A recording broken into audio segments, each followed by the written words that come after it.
ఎంబీబీసిటీ family members అందరికీ నమస్కారం అండి. నా పేరు కేజీఎన్ మూర్తి. సో మీ అందరికీ తెలుసు, గత సంవత్సరం జరిగిన ఎలక్షన్లో అత్యధిక మెజారిటీతో నన్ను ప్రెసిడెంట్గా, అలాగే మా ఈబీ మెంబర్స్ని కానీ ఈసీ మెంబర్స్ని కానీ గెలిపించి మా అందరికీ మీకు సేవ చేయడానికి ఒక అవకాశం కల్పించినందుకు పేరు పేరున మీ అందరికీ కృతజ్ఞతలు తెలియజేసుకుంటున్నానండి. అయితే మీ అందరికీ తెలుసు, ఇప్పుడైనా ఒక కంప్లీట్గా కొత్త సొసైటీ ఏర్పడినప్పుడు ఫస్ట్ ఇయర్ ఎవరైతే బాధ్యతలు స్వీకరిస్తారో వాళ్ళకి చాలా టఫ్ టాస్క్ అండి అది. ఎందుకంటే చాలా ప్రాసెస్లు కానీ ప్రొసీజర్లు కానీ లేకపోతే ఏమీ ఒక ఒక ఒక పద్ధతి ప్రకారం ఉండవు. అలాంటివన్నీ స్ట్రీమ్లైన్ చేయడానికి రిజిస్ట్రేషన్ కానీ, జిఎస్టీ కానీ, సో వాట్ నాట్, మీరు ఏదైతే అడగండి, మన కార్పస్ ఫండ్ కానీ, సో చాలా ఛాలెంజెస్, చాలా ఒత్తిళ్ళు, చాలా రకాల ప్రెజర్ ఉంటుందండి ఫస్ట్ బాడీకి. సో అలాంటి ఫస్ట్ బాడీగా మేము ఎన్నికైనందుకు ఒక రకంగా అలాంటి ఛాలెంజెస్ అన్నీ మేము స్వీకరించి అవన్నీ మనం ఎట్లాగైనా కంప్లీట్ చేయాలి అనే సదుద్దేశంతో నేను మా టీం అంతా కూడా ఒక టీం వర్క్గా పనిచేసి మాకు చేతనైనంత మేర ఎంవీబీసిటీకి ఏది మంచి అయితే అది చేసామండి. సో మీరు అబ్జర్వ్ చేస్తే ఈవెన్ ఫస్ట్ టార్గెట్ మేము ఎలక్ట్ అయ్యోగానే ఫస్ట్ టార్గెట్ ఏంటంటే మేము అసోసియేషన్ రిజిస్టర్ చేయాలి. సో అసోసియేషన్ రిజిస్ట్రేషన్ కూడా అడ్డుపడిన మనుషులుంటే అప్పుడు మేము చాలా కష్టపడాల్సి వచ్చిందండి. మీ అందరికీ తెలుసు, ఆల్మోస్ట్ ఒక 3 months జస్ట్ అసోసియేషన్ రిజిస్ట్రేషన్కే మేము కష్టపడాల్సి వచ్చింది, అందరినీ ఒప్పించి బతిమిలాడి. ఎండ్ ఆఫ్ ద డే ఇప్పుడు కూడా నేను పర్సనల్గా ఒకటి ఫీల్ అవుతానండి, ఒక ఇంటికి పెద్ద కొడుకుగా నన్ను భావించి మీ అందరూ ఓట్లేసి ఒక నమ్మకం ఉంచి నా మీద నన్ను గెలిపించారు. అదే నమ్మకం నేను కంటిన్యూ చేసుకోవాలి, అరే నా మీద బాధ్యత పెట్టారని ఇప్పుడు కూడా అదే ఆలోచించి మన ఎంబీబీసిటీకి ఏది బాగైతే అదే చేశానండి ఈ రోజు వరకు. మీరు మన సెల్లార్ నుంచి తీసుకోండి, సెల్లార్లో ఇంతకుముందు ఒక డైరెక్షన్స్ ఉండేవి కాదు, ఎటు ఇన్ను ఎటు అవుట్ అనేది ఉండేది కాదు. డైరెక్షన్ బోర్డు దగ్గర నుంచి స్టార్ట్ చేసి ప్రతి పిల్లర్కి ఒక నెంబరింగ్ ఇచ్చామండి. అట్లాగే ఎస్టీపీ కానీ మీరు చూస్తే ఎస్టీపీ మేము వచ్చినప్పటి నుంచి పట్టుబడితే ఈరోజు ఒక షేప్ వచ్చిందండి. ఎస్టీపీ వాటర్ రీయూజ్ చేయాలి, ఎందుకంటే అది హై ఎసెన్షియల్ మనకి. సో ప్రతి నీటి చుక్క కూడా చాలా ఇంపార్టెంట్. మొన్న సమ్మర్కి ఎంతమంది మనం ప్రాబ్లం ఫేస్ చేసామో మనకు తెలుసు. ఇట్లాగే ప్రతిదీ ఛాలెంజ్ మేము ఫేస్ చేసామండి. ప్రతి ఛాలెంజ్ని కూడా డెఫినెట్గా దాన్ని సాల్వ్ చేయాలనే ఉద్దేశంతో మేము తీసుకున్నాము, దాన్ని సాల్వ్ కూడా చేసామండి. అన్నిటికన్నా హై ఇంపార్టెన్స్ మీకు తెలుసు, అది కార్పస్ ఫండ్. దాని గురించి మేము, మాతో పాటు చాలామంది పెద్దవాళ్ళు వచ్చారు, వాకర్స్ క్లబ్ మెంబర్స్ వచ్చారు, చాలామంది లేడీస్ వచ్చారు, అందరం వెళ్ళాము. 2,14,00,000 వరకు మనం తేగలిగాము. మిగతా వాటికి చెక్కులు ఇచ్చారు, ఆ చెక్కులు కూడా వేసాము. బట్ అన్ఫార్చునేట్గా అది మనకి క్యాష్ అవ్వలేదు. సో ఇక్కడ ఎంతసేపు నేను ఒకటే చెప్తానండి, ఈ రోజు కాదు ఏ రోజు కూడా మనమందరం కలెక్టివ్గా వర్క్ చేయాలండి. మనమందరం 1428 మంది కూడా ఒక టీమ్గా ఉండాలి. ఇప్పుడు మనలో విభేదాలు వద్దు అని ఎప్పుడు చెప్తానండి. బట్ అన్ఫార్చునేట్గా లాస్ట్ ఇయర్కి ఈ ఇయర్కి కూడా ఏమీ తేడా కనిపించలేదండి. అది చాలా బాధ కలిగిస్తుంది. ఎందుకంటే అందరూ ఎడ్యుకేటెడ్, అందరూ కూడా హై ప్రొఫైల్స్ నుంచి వచ్చిన వాళ్ళు అయినా కూడా కొంతమంది బిహేవియర్ ఇప్పటికీ మారకపోవడం అనేది బాధాకరం. సరే, అది అలా పక్కన పెడితే ఈరోజు మీరు చూస్తే మనకి మేము చేసిన కార్యక్రమాలు ఏవైతే ఉన్నాయో, అది రిలయన్స్ దగ్గర నుంచి రెంట్ రాబట్టడం దగ్గర నుంచి మన మొత్తం అమౌంట్ సేవింగ్ దగ్గర నుంచి ప్రతిదీ కూడా ప్రతి మంత్ కూడా ఏమేమి చేస్తున్నాము ఏమేమి అనేది మైగేట్లో ఎప్పటికప్పుడు అప్డేట్ ఇచ్చామండి. అయితే రిలయన్స్ కొన్నిసార్లు చాలా మొండిగా కూడా వ్యవహరించాల్సి వచ్చేది. రిలయన్స్ ఫర్ ఎగ్జాంపుల్ మీరు తీసుకుంటే, రిలయన్స్ వాళ్ళు మన రెంట్కి ఇవ్వకపోతే వాళ్ళతో డిస్కషన్ జరిగి మాకు ఒక సర్టెన్ 1 monthలో రెంట్ ఇవ్వకపోతే, అవుట్ స్టాండింగ్ క్లియర్ చేయకపోతే మేము మూసేస్తాం రిలయన్స్ అనేది ఒక చాలా స్టాండ్ తీసుకున్నాం. రిలయన్స్ అనే పెద్ద సంస్థని మూయడం అనేది చిన్న విషయం కాదండి. అది నేను యాక్చువల్గా మా టీం కలిపి అది మూయించి మనకి రెంట్ వచ్చేంత వరకు ఈరోజు మేము యాక్చువల్గా మా టర్మ్ అయిపోయే లోపల ఆ రెంట్ కూడా తెప్పించి అది మొత్తం కూడా క్రెడిట్ చేయించగలిగామండి. సో ఈరోజు చూస్తే యాక్చువల్గా మనకి అవుట్ స్టాండింగ్ ఏవైతే మనకి క్యాష్ ఫ్లో ఉందో, సో ప్రతి రూపాయి కూడా మనం పోగు చేయడం జరిగిందండి. ఇప్పటికిప్పుడు మీకు లాస్ట్ మన స్టేట్మెంట్ తీసుకొచ్చారండి. యూనియన్ బ్యాంక్ ఆఫ్ ఇండియాలో ₹1,14,00,000 మన కార్పస్ ఫండ్ ఉంది.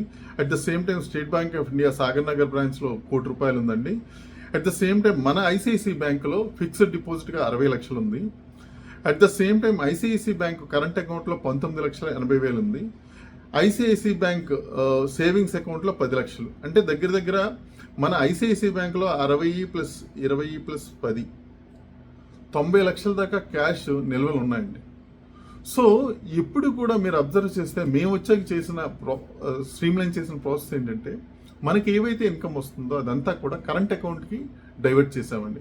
So savings account, current account అనేది డిఫరెంట్గా పెట్టామండి. సేవింగ్స్ అకౌంట్లో ఓన్లీ మన తాలూకా మెయింటెనెన్స్ 2,500 రూపాయలు మాత్రమే అందులో మనం క్రెడిట్ చేస్తున్నాము. మిగతా ఏదైనా ఎడిషనల్ ఇన్కమ్ ప్రతి రూపాయి కూడా కరెంట్ అకౌంట్కి డైరెక్ట్గా స్కానర్ ఉంది. మనకి రెంటల్ పే చేసే వాళ్ళు కానీ, లేకపోతే మనకి అడిషనల్గా ఇప్పుడు ఫంక్షన్ హాల్ బుక్ చేసుకునే వాళ్ళు కానీ, మన లాడ్జ్ రూమ్లు, బ్యాంకెట్ హాల్ బుక్ చేసుకునే వాళ్ళు కానీ, ఏదైనా కూడా అందులో క్రెడిట్ అవుతా, కరెంట్ అకౌంట్లో క్రెడిట్ అవుతా అక్యుములేట్ చేస్తూ వచ్చామండి. సో నేను ఒక మంచి ఎయిమ్తో ఈ అమౌంట్ అంతా అక్యుములేట్ చేసి మనం సోలార్ అనేది పెట్టుకుంటే చాలా బాగుంటుంది. దానివల్ల 13 లక్షల నుంచి 14 లక్షలు పర్ మంత్ మనకి 2 club houses plus common maintenance నుంచి వచ్చే కరెంటు బిల్ అండి, దాన్ని ఆదా చేయొచ్చు అనే ఉద్దేశంతో ఇంత దగ్గర ఈరోజు 90 లక్షల దాకా అమౌంట్ ఉందండి. అంటే మాకు మీరు 9 నెలల్లో ఒక 90 లక్షల దాకా, అంటే పర్ మంత్ 10 lakhs దగ్గర దాయగలిగామండి. అయితే నాకు బాధ కలిగించే విషయం ఏంటంటే, ఇంత కష్టపడి ఇంత కమ్యూనిటీకి ఇంత సేవ చేసినా కూడా కొంతమంది వాళ్ళ స్వార్థ ప్రయోజనాల కోసము, పదవీకాంక్ష కోసము లేనిపోని బురదలు చల్లడం, లేనిపోని పుకార్లు పుట్టించడం చాలా బాధాకరం. మీరు అబ్జర్వ్ చేస్తే ఈ సంవత్సర కాలంలో మీరు ఎవరైతే అబ్జర్వ్ చేస్తే మీరు చూడండి, మాకు హెల్ప్ చేయడానికి వచ్చిన వాళ్ళు చాలా తక్కువ మంది అండి. అందులో మేము వేళ్ల మీద లెక్క పెట్టచ్చు. కొంతమంది పెద్దవాళ్ళు, కొంతమంది వాకర్స్ క్లబ్ మెంబర్స్. అపోజిషన్ అనేది మేము ఎవరిని అపోజిషన్ ఎప్పుడూ అనుకోలేదండి. ఎవరిని కూడా అందరూ వచ్చి కలిసి పనిచేద్దామని అనుకున్నాం. ఈ రోజు కూడా మీరు చూస్తే మమ్మల్ని అపోజిషన్లో చూసి లేనిపోని బురజల్లి, సార్ మాకు పదవికాంక్ష లేదు సార్, లాస్ట్ టర్మ్ కూడా నేను ప్రెసిడెంట్ అవుదామని నేను ఎప్పుడు అనుకోలేదు. నేను ఇప్పటికే చెప్తున్నాను, గత ఆల్మోస్ట్ 4 years నుంచి మన ఎంవీబీసిటీ స్టార్ట్ అయినప్పటి నుంచి, టెలిగ్రామ్ గ్రూప్ స్టార్ట్ అయినప్పటి నుంచి అప్పటి నుంచి యాక్టివ్గా ఉన్నాను. ఒక వాలంటీర్గా పనిచేశాను, ఒక కార్యకర్తగా పనిచేశాను, అందరినీ కలుపుకొని అన్ని బ్లాకుల్లో మీటింగ్లు పెట్టాను. ఒక మంచి కమ్యూనిటీ చేద్దామనే ఒకటే ఉద్దేశం సార్, నాకు వేరే ఉద్దేశం అనేది ఏమీ లేదు.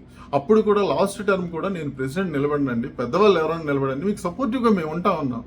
ఎవరు పెద్దవాళ్ళు అప్పుడు రాకపోవడం వల్ల తప్పని పరిస్థితిలో నేను నిలబడ్డానండి. సార్ నాకు పదవీకాంక్షలు ఏమీ లేవు. ఈసారి నేను అది ప్రూవ్ చేసుకోవడానికి నేను కంటెస్ట్ చేయలేదు.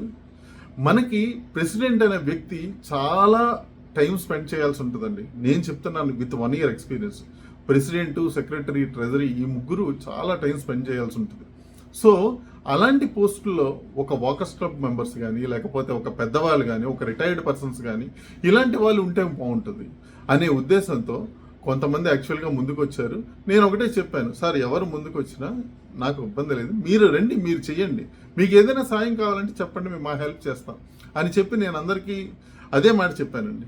అయితే ఇలా రకరకాల మాటలని నాకు వ్యక్తిగతంగా కానీ, లేకపోతే నాకు ఒక పర్సనల్గా నాకు మా ఫ్యామిలీ మెంబర్స్ జోలికి కూడా వచ్చారండి. చాలా రకాలుగా నన్ను యాక్చువల్గా హింసకు గురి చేశారు. చెప్తున్నాను, అదేంటంటే మా పాపది కూడా యాక్చువల్గా అదేదో హైలైట్ చేసుకున్నాను. అంటే సార్ దేని గురించి సార్ ఇదంతా? మీకు పదవీ వ్యామోహం ఉంటే మీరు నిజంగా మీరేమైనా ఎంఈబీసీడీ చేయగలిగితే నేను ఇది చెయ్యగలను. 1 year నుంచి ఏం చేశారండి? ఒక పదవీ వ్యామోహం ఉన్న వ్యక్తి, లేకపోతే ఒక పదవి కావాలనుకునే వ్యక్తి ఒక 1 year నుంచి మాతో పాటు జర్నీ చేశారా? ఏమన్నా మాతో పాటు హెల్ప్ చేశారా? లేదే. ఎంతసేపు విమర్శలే. విమర్శలుంటే ఎవరు సార్? నేను చాలాసార్లు చెప్పాను, సార్ ఎదుటి వ్యక్తిని పదవిలో ఉన్నోడిని తిడితే మీకు పదవులు రావు సార్. మీరు, ఇది రాజకీయం కాదు, ఇది ఒక కమ్యూనిటీ, అందరం కలిసి పనిచేయాలి. మీరు పదవిలో లేనప్పుడు ఎలా వర్క్ చేశారనే దాన్ని బట్టి మీకు పదవి ఇస్తారు. నాకెందుకు సార్ ఫస్ట్ టైం ప్రెసిడెంట్ అంత మెజారిటీతో ఎందుకు ఇచ్చారు? నాకు పదవి ఉన్నా లేకపోయినా ఒక వాలంటీర్గా పనిచేశాను, మీరు అందరూ చూశారు, ఇలాంటి వ్యక్తి అయితే బాగుంటుందని ఇచ్చారండి. ఈ రోజుకి చెప్తున్నాను, గత 9 నెలల్లో నేను కానీ నా టీం కానీ ఎప్పుడు కూడా మన ఎంఈబీసీటీకి ఏది బాగుంటే అదే చేశాను తప్ప ఏ రకమైన వీళ్ళు ఎలిగేషన్స్ చేస్తున్న ఫ్రాడ్ రిలేటెడ్ ఏమీ చేయలేదండి. వీళ్ళకి ఎక్కడెక్కడైతే అనుమానం ఉందో, ఫర్ ఎగ్జాంపుల్ సెక్యూరిటీ ఏదో మాకు తెలిసిన వాళ్ళకి ఇచ్చామన్నారు, అందుకని ఎక్స్టర్నల్ కమిటీ వేసాం. మీరు మీరు రండి, ఎక్స్టర్నల్ కమిటీకి మీరు రండి, మీరు ఫైనల్ చేయండి అండి. సెక్యూరిటీ మార్చమన్నారు, మార్చండి, మీ ఇష్టం. అలాగే రెస్టారెంట్ గురించి కూడా చాలా అపవాదులు వేశారండి. వాళ్ళకు కూడా రెస్టారెంట్ కమిటీ చేస్తాం, మీకు నచ్చినట్టు చేయండి. మీ రెస్టారెంట్ ఎట్లా కావాలనుకుంటే చేయండి, వెట్ కిచెన్ కావాలా, డ్రై కిచెన్ కావాలా చేసుకోండి. ఇట్లాగా అన్నీ కూడా మేము ఓపెన్గా చేసినా కూడా ఈ రోజు కూడా చాలా రకాల అభియోగాలు. మేము ఏదో కార్ పార్కింగ్ అమ్మేసుకున్నాం సార్. ఎవరి కార్ పార్కింగ్ ఎవరు అమ్మేస్తారు సార్? ప్రమీల గారు ఉన్నారు, మన సత్యారావు గారు ఉన్నారు, శివ గారు ఉన్నారు, వాళ్ళ దగ్గర అడగండి. వాళ్ళ దగ్గర బ్లూ ప్రింట్ ఉంటాయి, ఎన్ని కార్ పార్కింగ్లు ఉన్నాయి, ఎన్ని కార్ పార్కింగ్లు అమ్మారు అనేది. సార్ మీకు తెలిసి తెలియకుండా ఇష్టానుసారంగా లెఫ్ట్ రైట్ పెడితే ఏం చేయాలి సార్ మేము? సార్ కోవనర్ అనే కొంచెం ఒక 1 year పాటు ఎంతో టైం, రోజుకు 3 నుంచి 6 గంటలు కూడా పనిచేసిన రోజులు ఉన్నాయండి. మేము ప్రతిరోజు, మీరు ఎంతమంది అబ్జర్వ్ చేశారో తెలియదు, మార్నింగ్ ఈవినింగ్ వెళ్ళేవాడిని. 2 to 3 hours ఉండేవాడిని. Morning 2 to 3 hours, evening 2 to 3 hours. నా ఆఫీస్ కూడా పక్కన పెట్టి వెళ్ళేవాడిని. ఎందుకంటే ఒక బాధ్యత ఇచ్చారు, చెయ్యాలి, మన ఎంఈబీ సిటీ బాగుండాలి. మీరు చూడండి, గత 1 yearలో మేము చేసిన కల్చరల్ ప్రోగ్రామ్స్ కానీ, లేకపోతే మన ఇంకా మిగతా కార్యక్రమాలు కానీ, అవన్నీ కూడా అందరూ కలుపుకొని ఒక యూనిటీగా చేద్దామనే ఉద్దేశంతో చేశానండి. అయితే కొంతమందికి కొన్ని చెప్పారు. మేము అన్నీ యాక్చువల్గా మాకు అనుభవం లేదు కాబట్టి కొన్ని కమిటీలు వేసాం, దాన్ని ముందుకు తీసుకెళ్ళలేకపోయాం రకరకాల రీజన్స్ వల్ల. ఎందుకంటే మాకున్న హెవీ షెడ్యూల్ వల్ల అందరికీ సాటిస్ఫై చేయలేకపోయాం. బట్ అలాగని మేము ఎక్కడ తప్పులు చేయలేదండి. సో దయచేసి ఎంఈబీ సిటీ ప్రజలందరికీ, ఎంఈబీ సిటీ 1428 మంది ఫ్లాట్ ఓనర్స్కి ఒకటే నా విజ్ఞప్తి, మీరు ఈసారి ఎన్నుకునే వ్యక్తిని మాత్రం చాలా జాగ్రత్తగా ఆచితూచి ఎన్నుకోండి. ఎందుకంటే ఈ ఇయర్ 2 years టర్మ్ అండి, చాలా పెద్ద టర్మ్. యాక్చువల్గా మేము ఒక 9 నెలల్లోనే ఒక 90 లక్షల దాకా దాయగలిగామంటే 2 సంవత్సరాల ఎంత అమౌంట్ అంటే, ఎంత బాధ్యత ఉండాలి, ఎంత జాగ్రత్తగా చేసుకునే పర్సన్ ఉండాలి, ఎంత నమ్మకమైన వ్యక్తి ఉండాలి. అలాంటి నమ్మకమైన వ్యక్తి చేతిలో ఈ అధికారం ఇవ్వండి. ఒక ప్రెసిడెంట్ కానీ, ఒక సెక్రటరీ కానీ, ఒక ట్రెజరీ కానీ. కళ్ళబల్లి మాటలకి మీరు మోసపోకండి. దయచేసి 1కి 10 సార్లు వాళ్ళ క్యారెక్టరు, వాళ్ళ నేచరు అన్నీ అర్థం చేసుకొని ఒక మంచి టీంని ఎన్నుకోండి సార్. మంచి టీంని ఎన్నుకోండి.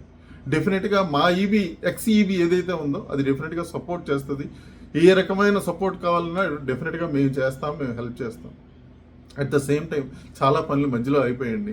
మేము ఫర్ ఎగ్జాంపుల్ సోలార్ అనుకున్నాము, దానికి అమౌంట్ దాసాము, అది చేయలేకపోయాము ఎందుకంటే మా టర్మ్ అయిపోయింది. అట్ ద సేమ్ టైం మనకి గేట్స్ పెట్టించాము, ఇది యాక్సెస్ కార్డ్స్ మన క్లబ్ హౌస్ 2 దగ్గర, ఆ యాక్సెస్ కార్డ్స్ అన్నీ అది ఇవ్వలేకపోయాము. సో ఇట్లాంటి కొన్ని పనులు మధ్యలో ఉండిపోయి అవన్నీ కూడా కంప్లీట్ చేయాల్సిన బాధ్యత మనకు.